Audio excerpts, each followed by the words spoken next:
Well, it's a couple days before Christmas here, 2024.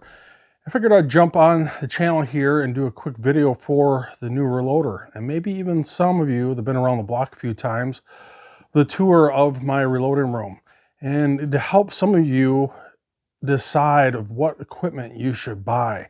And I'm going to go through every single step of the process, starting with brass organization and ending up with seating that bullet and what equipment it takes to do that, at least for what I use, and some other options that you can look at depending on how much you can afford. Let's get this going. Now, I've said this before in the past, and I'll say it again. I recommend not buying a reloading kit. Part out your reloading equipment and buy the best equipment that you can afford. You know, I've seen guys that start out reloading make that mistake over and over and over. And especially guys that ask me, they're like, hey, should I buy this kit? You know, it might be fine and all. And, you know, for some people that might be fine. But I've seen people make that mistake over and over and over, and they end up spending more money in the long run, especially if you think you're going to be serious about reloading and you're going to dive into this head first. Trust me, don't buy a kit, part it out. So right out of the gate is brass organization. You can see here at the bottom, I have nothing but 223 or 556, mostly 556. Matter of fact, this is all once fired Lake City 556 matching head stamp brass. All this is 556, 65 Creedmoor, 45 ACP, 40 Smith & Wesson, 9mm, 7.62 by 51 or 308, miscellaneous brass. You can see here I got some range picked 44 rem, range picked 3030, range picked 30-06. You know, going back to this 308, you can see purchase once fired Lake City 7.62 by 51.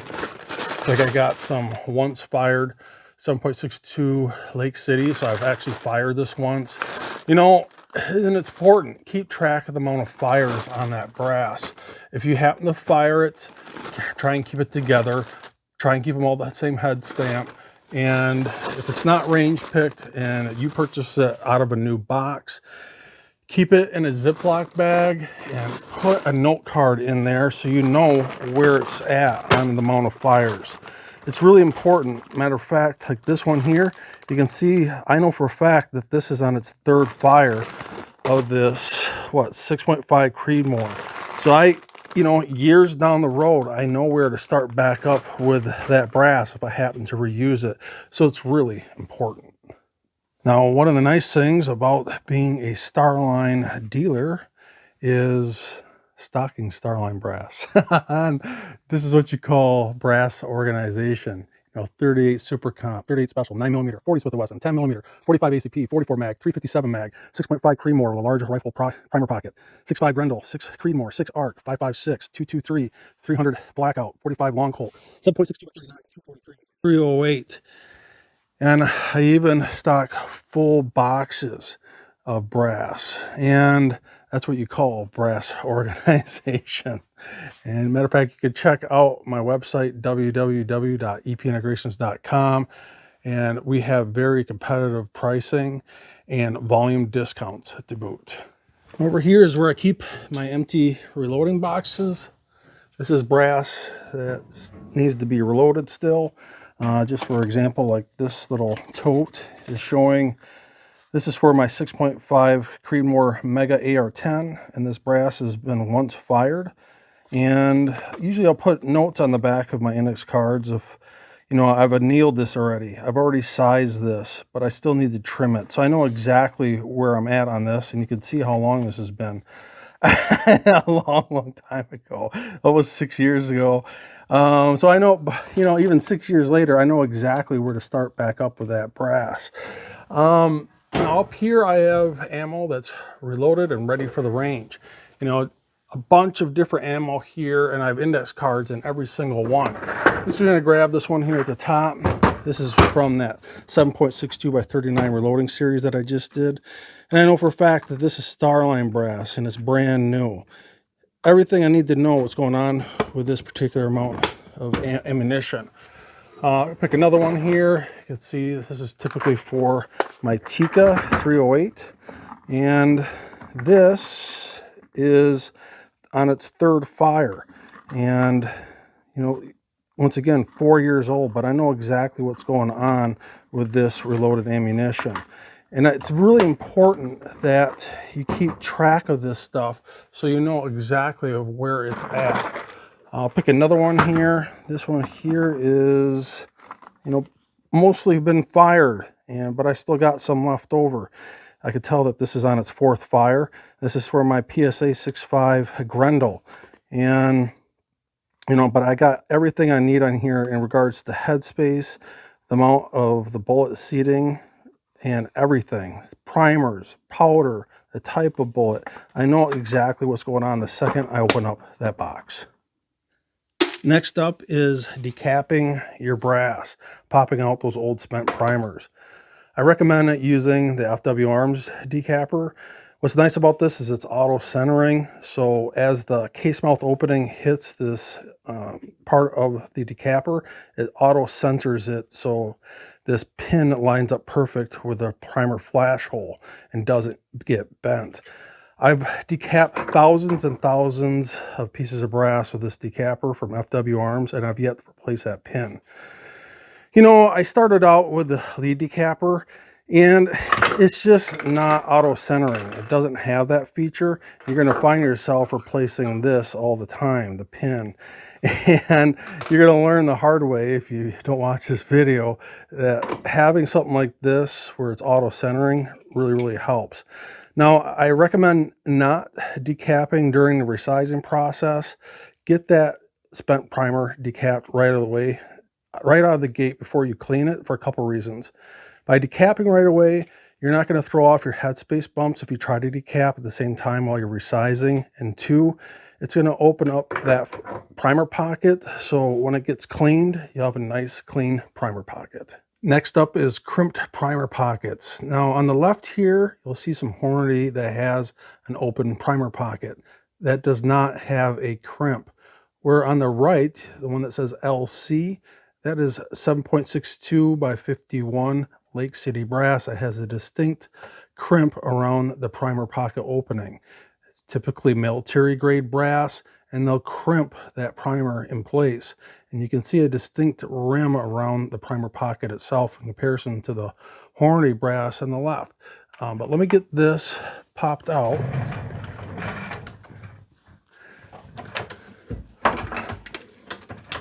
And you can really see that crimped primer pocket opening. You can see that distinctive crimp around the primer pocket opening in comparison to this Hornady brass over here. And that crimp needs to be removed if you're going to put in a new primer. And there's a couple ways of getting this done. If you got a lot of pieces of brass that needs to be done, you can use what's called the Dillon Super Swage 600. It's great if you're doing, you know, thousands of pieces of brass. And this is a swager. It swages, it moves the brass out of the way. And it's great. Like I said, it's fast, but in my opinion, it doesn't work as good as physically cutting out the crimp. You know, if you're doing 100, 200 pieces, for example, like 556 Lake City brass, and I'm only doing 200 pieces or less, I'll typically cut out that crimp. And it's the best way to eliminate that crimp. On the left side here is for large primers. This one is for small primer pocket openings. And this will physically cut out that crimp. And I'll purposely do this before I wash with stainless steel media for a particular reason. And I like to use Southern Shine stainless steel media, not the pins. I started out with pins, but pins get stuck in the case mouth openings, sometimes even in the primer pockets. But with Southern Shine stainless steel media, it's more like stainless shavings or pellets, and they don't get stuck in the case mouth openings, especially the primer pockets. Now, trust me, there's a method to the madness here why you're decapping right away, and if it has a crimped primer pocket, why you need to get this cut out. So just a quick show that to you for some guys that are absolutely new. I'm physically cutting out that crimp. You can actually see the brass filings. you can see a nice bevel where I've cut out that crimp, and this is ready for cleaning. Now, there's a reason why I'll decap and cut out the crimp right out of the gate. So the next step is cleaning.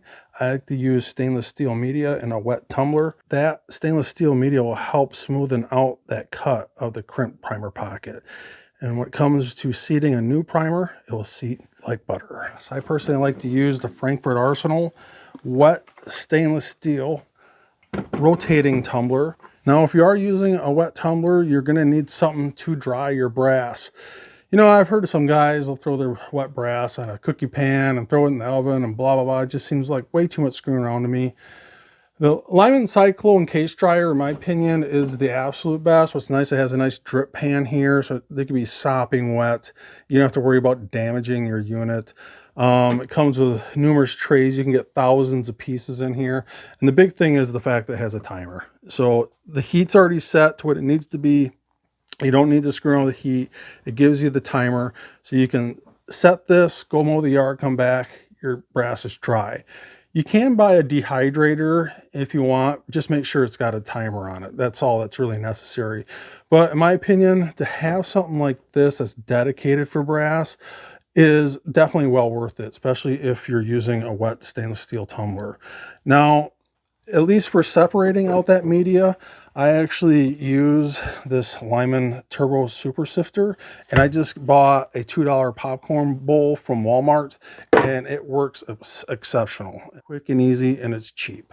But you know, I know a lot of people, especially in the F-class world, you know, bench rest rifle shooters that actually like to use dry media with a vibrating tumbler, something like walnut or corncob, you know, media rather than using a wet tumbler.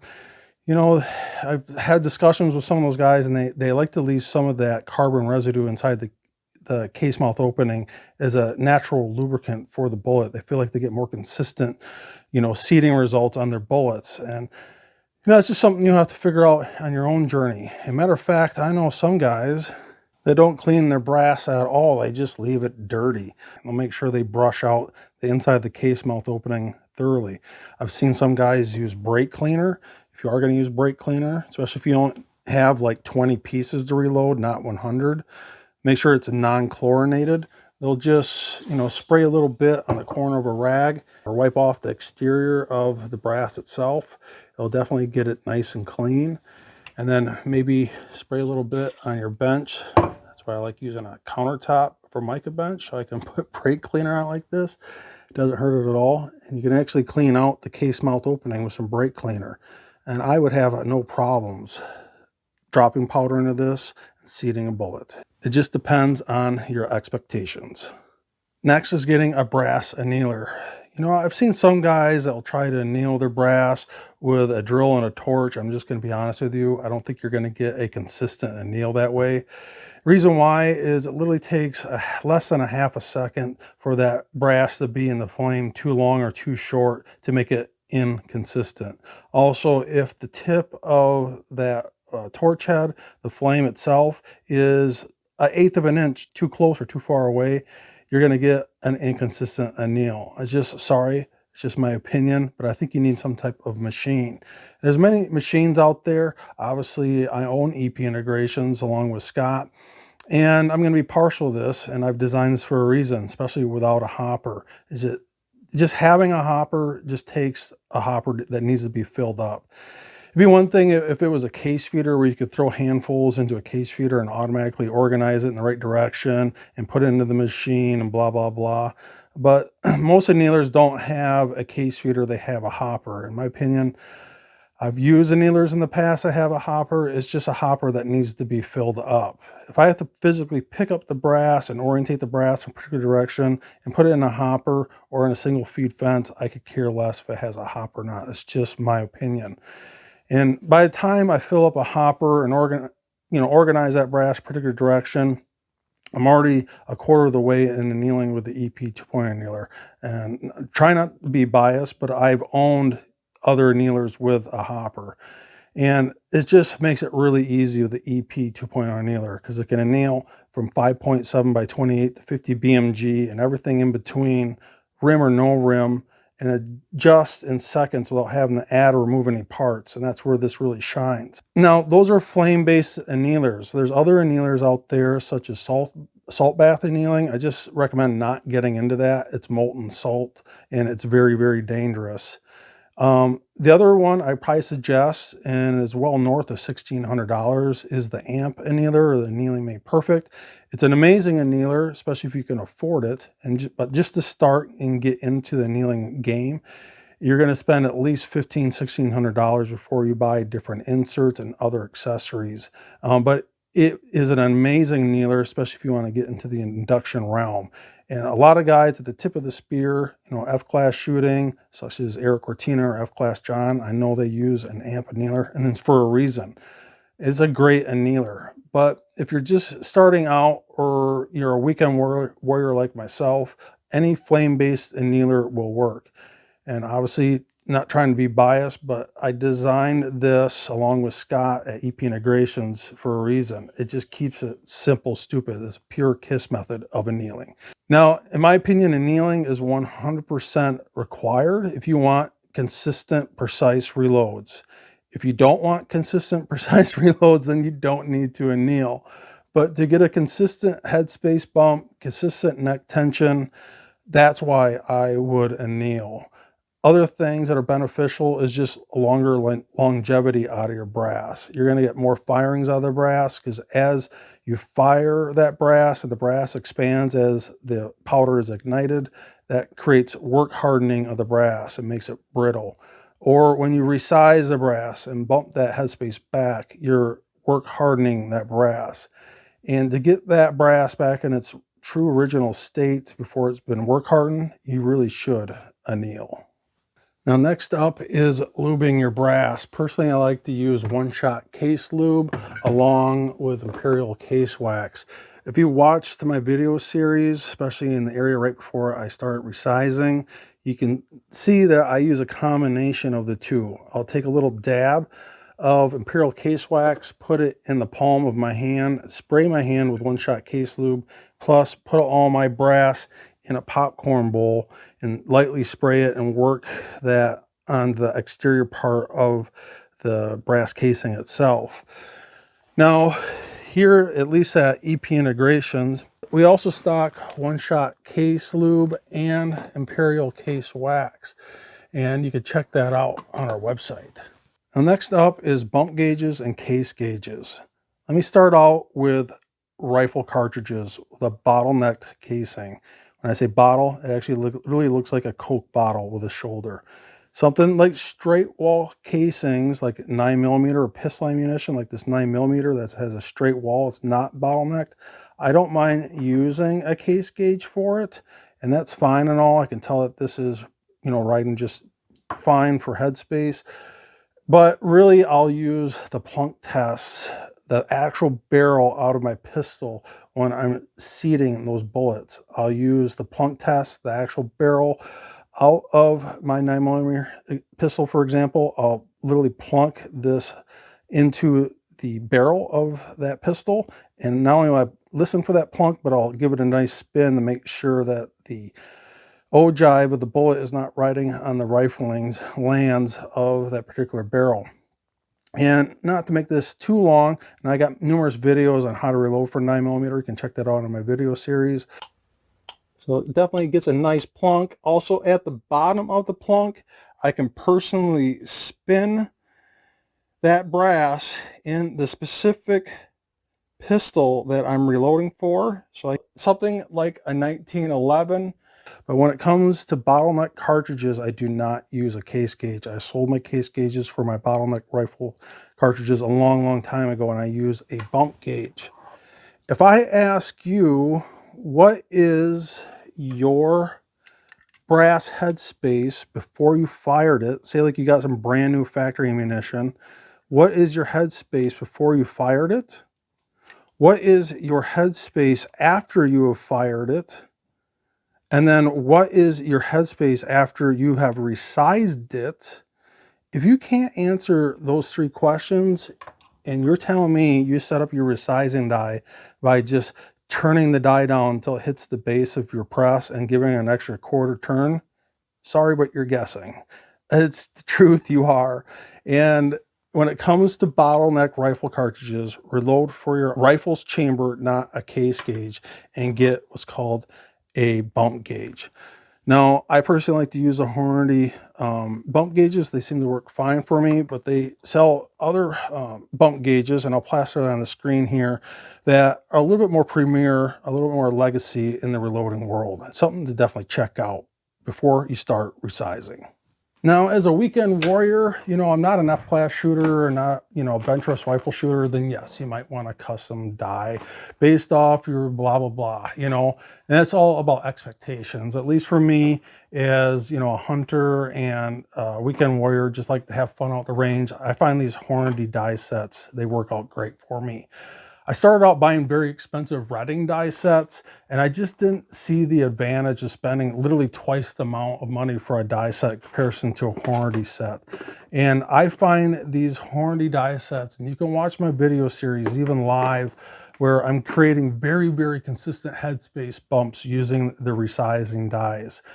And personally, what I like to do is I'll physically take the die set out of the box, and like this 223 here, and I'll put it in a Ziploc bag. And in this Ziploc bag, I'll spray the inside of the Ziploc bag, and I'll put a piece of cardboard in there that's saturated in WD-40. And there is not an ounce of rust on these die sets, even in my basement with no dehumidifier. And personally, what I like to do is take all my seating stems out of the seating dies, and I will replace those with the micrometer seating stems, so I can make that fine adjustment as I'm seating that bullet. And like I said, it's all preference on this. It's all about expectations and how much you're willing to spend on your die sets. But at least for me, I feel very comfortable spending just 40 bucks on something like this in comparison to like an $80 Redding set. And I really cannot tell the difference. Especially, I find, me personally, when it comes to the resizing process, I have better luck actually with my Hornady dies than my Redding dies. I know some of you guys are probably flipping out over that statement, but that's just my opinion. Now, that's for bottleneck rifle cartridges. When it comes to pistol, and I don't really reload much pistol, but I do for 9mm 40 Smith & Wesson 45 ACP. I'm a big fan of these deluxe 4-die sets. They're very inexpensive, and at least for me, they definitely, fulfill their purpose. But at least to show you guys how I store my die sets so they don't rust. Now, above and beyond the die sets that I just shown you, and at least for me, I don't feel this is needed, but it depends once again on your expectations or what you're doing. If you really want to get control of that neck tension, you might want to look into some mandrel dies so you can control that neck tension even more. Some guys, especially in the F-class world, will not only use these mandrel dies, but they'll also neck turn. And I've never done this. I've never felt the need to do this, but this is definitely something that guys in the F-class and precision world, like bench rest rifle shooting, they definitely do this. So it's something you might want to do more homework on above and beyond just a regular die set. Now, in years past, especially when I first started, there was a pretty heavy debate of whether you should just neck size only or full length resize only. And I think the argument is pretty much been put out to pasture in regards to just full length resizing only. At least for me and most of the other guys that I know, I think they typically go for a full length resize with a 2/1000ths of an inch.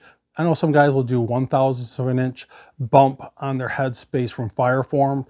If it's a semi-automatic, at least for me personally, I like to do a 3 to 4/1000ths of an inch bump using bump gauges, not case gauges. So you know what's going on. You're not assuming what's going on. And I think that whole argument of whether I should neck size only, especially for a bolt action, if it's for a semi-automatic, you absolutely need to full length resize. But at least in the bolt action precision world, I think most guys are full length resizing, typically with about a 2/1000th of an inch bump from fire formed. Now we're up to trimming brass. Now, if money is no object, some of the options I would look into is the Henderson precision trimmer, What's nice about this is not only does it trim, but also chamfers and deburrs at the same time. So 3 steps in one.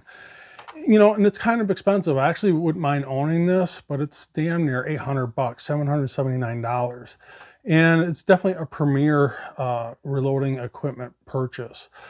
You know, awkwardly, he just came out with something that looks very similar to the Henderson Precision Trimmer. And this one's on, at least on Midway right now. It says coming soon. They're actually not shipping it yet. In stock overdue. And right now is 12/22/2024, right before Christmas. And it's $620. So, you know, I'm kind of, come on, Horny. This kind of looked like a knockoff of Henderson Precision, just being honest. But, you know, once again, it's 3 things in one. It trims, chamfers, and deburrs. Another popular one here, if money is no object, is the grout trimmer. Also will trim, chamfer, and deburr. If I go down here at the very end, you can see that the trimmer all-in-one itself is $555. But you also have some options here, case holders, you know, cutter head with blade, blah, blah, blah. Depending on what you're doing, what add-ons, you could easily be up to that $600 mark. Now, at least for me, and I'm about to go over that, I use the world's finest trimmers, and I use that in conjunction with the Lyman Case Prep Center. But those are 3 different steps. I have to trim, chamfer, and deburr, where all these other options I just showed you does it all in one step, which is really nice. But once again, it's all about what you can afford and your expectations. Now for me, I like to use the world's finest trimmers because that's kind of all I can afford. Kind of what I started out with, and I'm still using these today. And I have both the Generation 1, which are dedicated, for example, this is the specifically for 223 Remington. Matter of fact, you can see up here on Midway USA, they're selling these for roughly about $80 a piece, depending on the cartridge that you're trimming. But they also have the world's finest trimmer 2, which I also have in here. And what's nice about the world's finest trimmer 2 is it's got the body itself and then a cartridge insert depending on what you're trimming. Right now I got 7.62 by 39 in here right now. But I also have inserts here for 6.5 Grendel, and I also have, this one is for 243, I think. And you know, you can buy the world's finest trimmer 2 body itself here. That's for 80 bucks. And then these different inserts, depending on, you know, what you want to do. For example, this 243 insert is $30. So rather than buying a whole new trimmer for 80, you're only spending, you know, roughly 30 bucks down to $16, at least on Midway USA, of what you're trying to trim. So I think, in my opinion, you don't want to trim by hand. You don't want arthritis in your hands. You can barely move your hands after even 100 pieces. At least start out with the world's finest trimmer. And if money is not an object, like I said, I would try and look at the Henderson Precision trimmer or the grout trimmer, or even maybe a nice Hornady knockoff trimmer of Henderson Precision trimmer. Now, if you're like me and you are using the world's finest trimmers, or you are trimming by hand, which I highly recommend not doing because it's brutal on your hands, at least get something that's powered. You're going to need a case prep center, and I can't recommend the Lyman Case Prep Center enough. And you can usually get this off of Amazon. Matter of fact, check out the description box below. I have links to all these products, or at least most of them. But you can see that this, being that the world's finest trimmer just creates a harsh cut, you still need to chamfer and deburr the outside. So this tool here will deburr the outside of the case mouth opening. This one here will chamfer the inside of the case mouth opening. And then you always want to brush out the inside of the case neck before you seat that bullet. It's been proven with the AMP press that by brushing thoroughly the case mouth opening, you'll get way more consistent neck seating results by thoroughly brushing the inside of the case neck. So I make sure you don't miss this step. It is very, very crucial. Not only for cleaning out any, you know, micro specks of brass, but it just, like I said, it creates a very consistent neck tension. Other things that you can do on here, like I shown you guys at the start of this video, is you can use these RCBS primer cutting dies for large and small rifle primer pockets. I believe I got those off of Midway USA also. I like to cut out my crimps rather than swage them. And then you can also uniform your primer pockets if they happen to be a little bit out of spec. You'll see that a lot on stuff like Lake City brass. They're definitely out of spec and they're not deep enough, and you can't seat those primers just below flush. This will come with uniformers for both small and large primer pockets. It also comes with a slew of different brush sizes depending on the cartridge that you're reloading for. An amazing product to have, very universal, regardless if you're trimming all in one with a Henderson Precision or a grout trimmer. I think you still would want to get something like a Lyman Case Prep Center. I don't think there's really anything else out there like it. And the reason why is all the brass filings go down and then you can sweep them off into this little tray and dispose of it. It's these ones that kind of sit on their side and all the brass filings go all over the place. I'm not a huge fan of that. And that's why I think this is the go-to case prep setter. Now, when it comes to seating primers, I actually use my Hornady lock and load for seating my primers. In my opinion, it just, you know, as a weekend warrior, it's just fine. Especially being progressive, it makes it really, really quick. I can fly through seating my primers. You know, I suppose I could use my coax for seating my primers, but why do that when I got a progressive press? And for me, it works just fine as a weekend warrior. But with that being said, if you want the best of the best, one priming option, and I might actually purchase this because it's pretty affordable, especially at 200 bucks, is the PCPS Precision Primer. And this is actually made by Ugly Reloading USA. They actually make the Ugly Annealer. And I actually might get this, especially being that it's so affordable. And it gives you a lot of control in regards to the primer seating depth. You know, there's another option here. It's by Primal Rights. Matter of fact, you know, this, I'm not saying this is a knockoff of this, but kinda is in my opinion. But the CPS, the Competition Primer Seater, it's, you know, very innovative. It came out years ago and it was the first of its kind for really giving you the ability to adjust the seating depth of your primer. And those that are in the tip of the precision world, F-class, bench rest, they are definitely using this. But for $675, I just couldn't justify getting this, especially just for seating primers as a weekend warrior, that is. Once again, it's about expectations. But being that this just kind of came out, matter of fact, it's on sale for 200 bucks, I might actually look into this. But for those that are, you know, looking for the best of the best, money's not an object when it comes to seating primers. Those are definitely two options I would look into. Now, don't forget your primer flip tray. There really is not much to it. You know, it just has some raised ridges in here so you can get all your primers flipped over in one direction. I like to use the RCBS primer flip tray, but there's nothing really special about that. Don't forget your funnels. I've been using this Lee Precision powder funnel. It works for damn near everything I use or reload for, from 223 all the way up to, you know, 6.5 Creedmoor or 308. There is the Lyman Brass Smith Pro powder funnel kit. Looks, at least on Midway USA right now, they got this for 35 bucks on sale. Regular price 40 bucks. But it's definitely something you don't have to go hog wild crazy on. Really depends on what you're reloading up to. If you're 223 to 308, in my opinion, this is more than enough. I've been using this for over 8 years. But if you're going up to, you know, something like 338, might be something to look into in regards to this Lyman Smith Pro aluminum powder funnel kit. Now, when it comes to powder tricklers, I use the Gen 2 Super Trickler. Just be honest with you, this was sent to me for free for T&E purposes, but Number one, it is super fast, and number two is super accurate, especially with the FX120i lab scale. You can see my old Charge Master here from RCBS, but I've yet to really use this when I got this. So it's amazing, but it's also $1,400 plus amazing with the scale.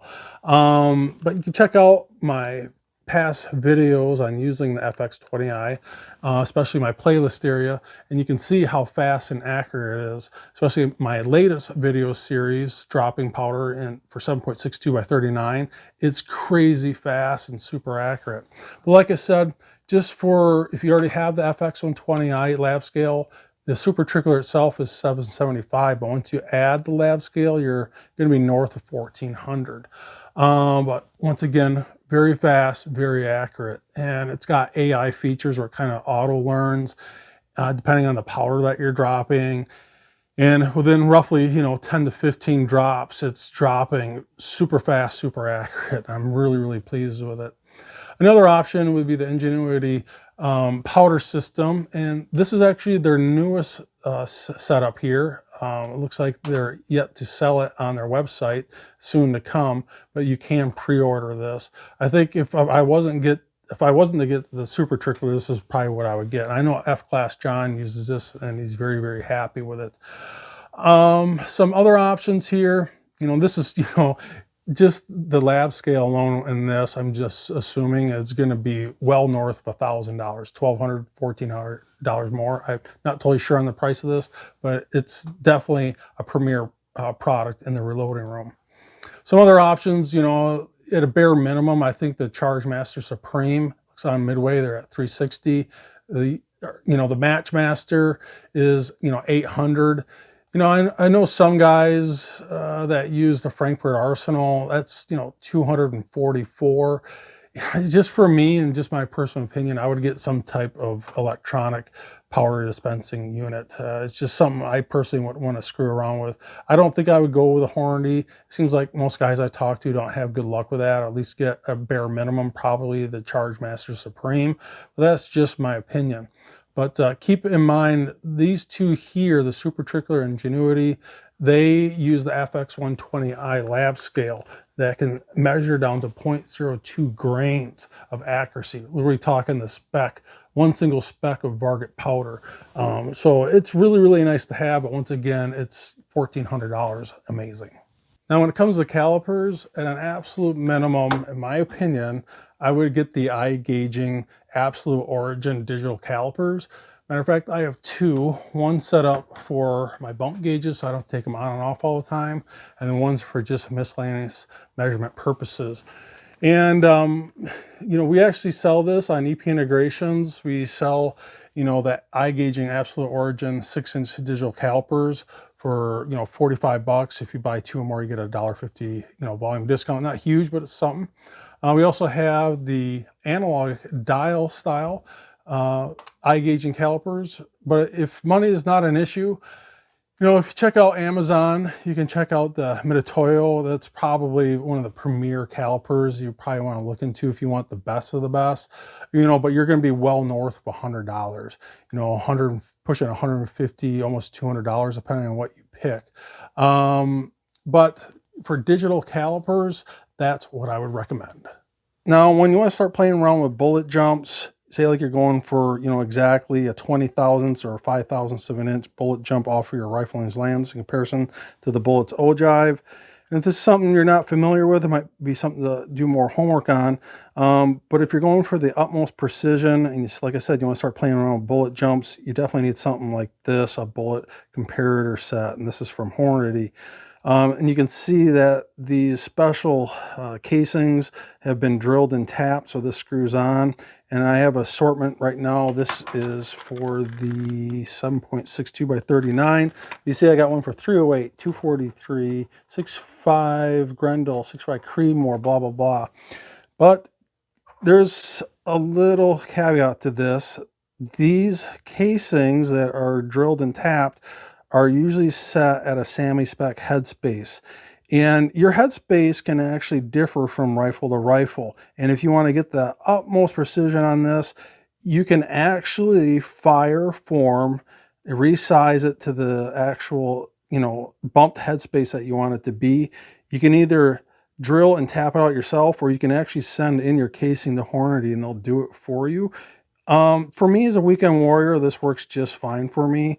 And there's actually other methods that you can do to see what the maximum seating depth is of that particular bullet in comparison to your rifle's chamber, to where the ogive of the bullet radius comes in contact with the rifling's lands. You don't even have to use these tools. But this is definitely something you want to look into. Now next are reloading trays. Matter of fact, when I first started out, at least for 223, I used to use 9mm tray inserts out of the ammo boxes themselves. It actually worked out really good. I mean, it's not perfect fit. It's got a little bit of wobble in there, but for something being free, that actually worked out great for me for years. And then I just bought a really cheap, inexpensive, this is a, what is this, Frankfurt Arsenal tray. And that works great if you're doing 308 parent cartridges. But it's got a little bit of a wiggle there. I've kind of tried them all. This one's from Lyman. It's kind of a stepped up, for 223. I've kind of found that a little bit annoying. I actually end up not using that at all. They have some, universal trays here. It kind of works. It doesn't fit here, but you kind of use it here. And it's kind of universal. It's kind of nice if you're looking for something inexpensive. 223 versus 308. But you can see there's a little bit of a wobble here, and that's kind of where Scott and I at EP Integrations, we came up with the EP lockdown reloading tray that can actually adjust from just under 223. Just kind of show you here how this works. I can really lock this home. It's actually called the lockdown block. And trust me when I say this, this doesn't move at all. It literally locks down on it. And you're not doing that with your tray. And it's fully adjustable. This is 223 or 556. And this will go clear up to 375 Chi-Tac. That's what this is. And you can also lock that down in a second. And it doesn't move whatsoever. Really nice. And what's kind of nice about this is it comes with 4 rubber feet. And the weight of this aluminum, along with that rubber feet, it doesn't move on your reloading bench whatsoever. Obviously, we got up to 50 holes here. We also have the big bore block here that will go up to not 375 Chi-Tac, but beyond a 50 BMG. Those extreme long range shooters, if you're really getting up there, you can go clear up from 50 BMG all the way down to and a little under 223, and it's really, really slick. But this only holds 25, so that's something you can check out on EP Integrations. And at least right now, we have the aluminum for $99.99, so $100. It's the last reloading tray you'll ever need or want. It's fully adjustable. And we also have the big bore block here, which is $74.99. That's go from 223 to 50 BMG. And then we also have the red, white, and blue for those that are a little patriotic. But once again, one of the last reloading trays you ever need or want. Now, as for my presses, I started out with a Hornady lock and load, and I still use this for a few things. Number one is decapping. I also prime on it, and I do all my progressive pistol ammunition reloading on my lock and load Hornady press. Now, if I was to start over, I would get a Dillon, probably 550 or 750. I've reloaded on my friends. I absolutely love his. But I'm more of a precision reloader. I prefer more of a single stage press other than when I'm doing those functions or doing pistol ammunition, which is pretty rare. And it's pretty hard to beat the Forster coax press. It creates very consistent results, and it's very inexpensive. Right now on Brownells, and I'm sure you could probably hunt down a promo code, but this is on sale in stock right now on the Forster coax press for $350, which is pretty phenomenal. And sometimes these are hard to get when things get rough. But the fact that this is in stock right now for $350, it's hard to beat. Some other things to look at like I mentioned, especially if you're getting the pistol reloading. I know many people actually precision reload, especially even in the F-class world, they'll actually use a progressive press. I've seen F-class John do this, seen Eric Cortina do this. You know, get something like a Dillon 550 or 750. Like I said, I've never used these, but if I was to start over with a progressive press, that's probably what I would use. But I'm very, very happy with my Forester coax press. You know, it just gets the job done and it's very affordable. Some other options, if price is not an issue, might be something to look at is the Nexus press, at least directly from Short Action Customs here. They're showing $875. And then, you know, if price is absolutely not an issue, is the Area 4190 press. So that's price something I would recommend using. I know my good friend Ray with the X-Ring channel, this is what he uses, absolutely loves it. But you are going to pay for it, you know, north of $1,200. But when it comes to presses, this is what I would recommend. Now I do have this tool here from Sinclair for checking out bullet runout, and how this works is you can just kind of, you know, roll your reloaded ammunition. This is a dummy round I made years and years ago. I really don't know how concentric this bullet is in regards to how it's seated into the casing, but just to give you an idea of how this works, you can kind of spin this on here, and this rides, you can see this goes up and down and rides on the bullet. It gives you an idea of how much runout you have. This one has roughly about 3 to 4, pushing 4 to 5 thousandths of an inch of runout. You know, it's definitely not needed. What I've found, at least for me, is you'd be amazed of how much runout your typical, you know, rifle bore will accept. You know, as long as it's not massively extreme and you actually roll it and you can actually see the bullet wobbling as it rolls across your bench top. You know, if he's got 5 thousandths of an inch, you know, or less, I'm typically fine with that. At least for me personally, it hasn't really affected my accuracy of my reloads, you know, as a weekend warrior. I'm sure some of these guys that are very anal, they're going for the utmost, you know, seating results of, you know, their seating die, then yes, it might be something to be concerned about in the F class or bench rest rifle world. But, you know, I've even heard some guys like Eric Cortina, they're not totally concerned about bullet runout. As long as it's not extreme, it's not something to be really overcautious about. Is this needed? Absolutely not. Is it nice and fun to have in your reloading room? It is, but it's definitely not needed. All right, so next is a Borescope. You know, this is one of those things, I think it's almost required to truly know how clean your rifle's bore is. You know, is it absolutely needed? No. Is it nice to have? Yes. Do you really want to get a true idea if your rifle's bore is clean or not? Yes. And for how inexpensive these are nowadays, I mean, I would just get one. I personally like this test long. It's the 36-inch flexible option. I do have the rigid models over here. I'll be honest with you, I don't use them as much as this for a couple reasons. This is 36-inch long. It covers literally everything I do. Pistol, rifle, you name it. I just unwind it, use it on my bench top here. It's just really easy to use. And two, it doesn't damage my rifle's bore. It's flexible. I'm not totally concerned about it scraping on the inside of my rifle's bore. And it just simply works. I made this nice little housing for it. You can put your SD card in here and you can recharge it that way. I can actually take this out, take it out to, you know, the range if I want to meet up with my friend and inspect his bore.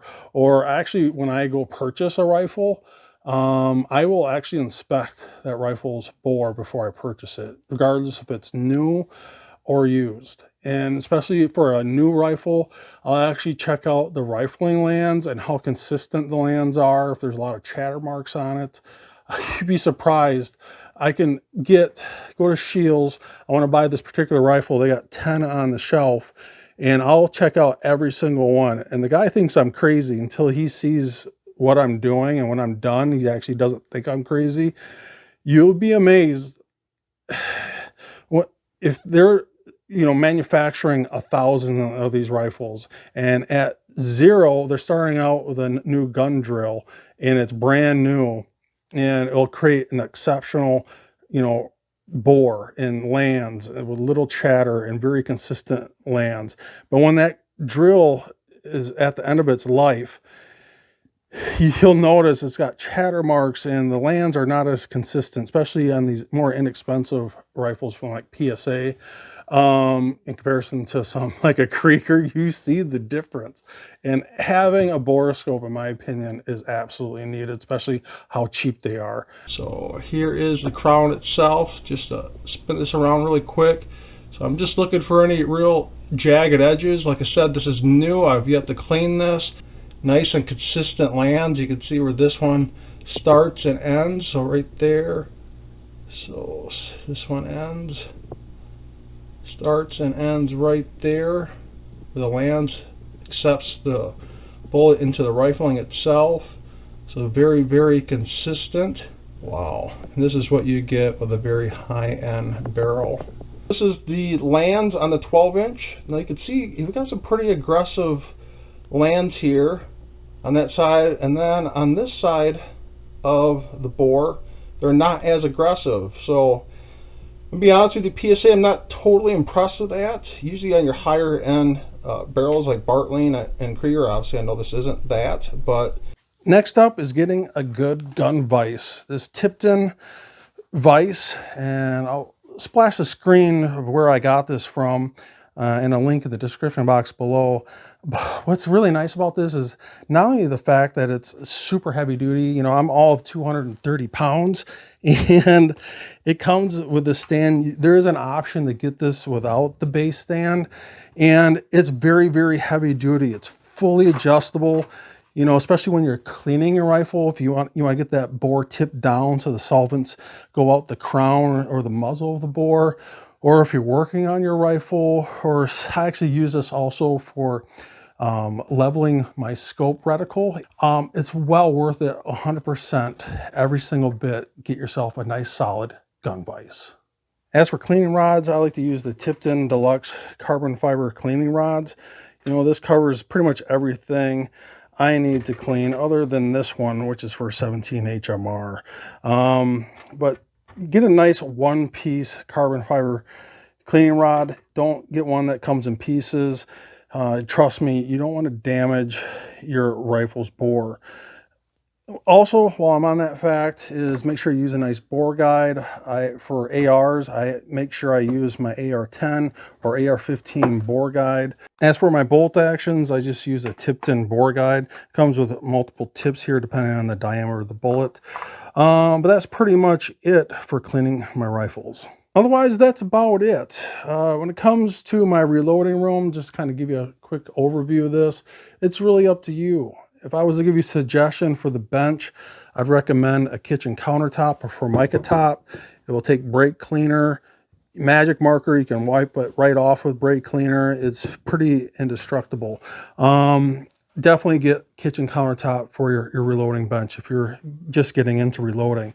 The other thing here is also storage of powder and primers. Personally, I'm in the basement in Wisconsin. I got a bunch of water pipes above me.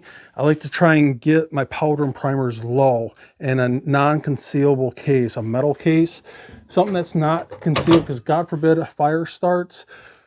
I like the metal so it doesn't start on fire, but it's not sealed. These can open. God forbid this was to ignite. It doesn't turn into a BOMB. You know what I'm saying? But I also get it low into the ground, because usually when you get a fire in your house, a lot of the damage actually doesn't come from the fire. It comes from water, from these pipes. I got PEX pipes. This PEX pipe would most likely melt. All this water would be spraying on this. The basement would flood, and I'm hoping to God that this floods out with water before any flame gets to it, and that's the method to my madness. Other than that, that's about it. I do use a piece of granite here. It's a physical piece of granite, as a leveled surface. I leveled this out to make sure it's perfectly level. You can see that my bubble for my level is pretty darn close. I might have to adjust that a little bit, but that's about it. You know, some things to keep in mind is, you know, old ballast lighting. You don't want to get too close to your scales. Some LEDs, or especially ballast fluorescent lighting, can really screw around with your electronics, especially like this FX120i lab scale. And, you know, just general storage. I use these old lockers I got from a closeout center close by. Got these really cheap for $20 a piece. And I actually physically lock up my ammunition that's loaded and ready to go for the range for safety purposes with children in the house. Well, hopefully some of you guys that are just getting into the game, new to the reloading world, you got something out of this. Maybe some of you guys that are been around the block a few times got something out of this also. Well, if you did, scratch my back, and I'll continue to scratch your back with this content by not only subscribe, like, and share, but I'll see you guys in the next video.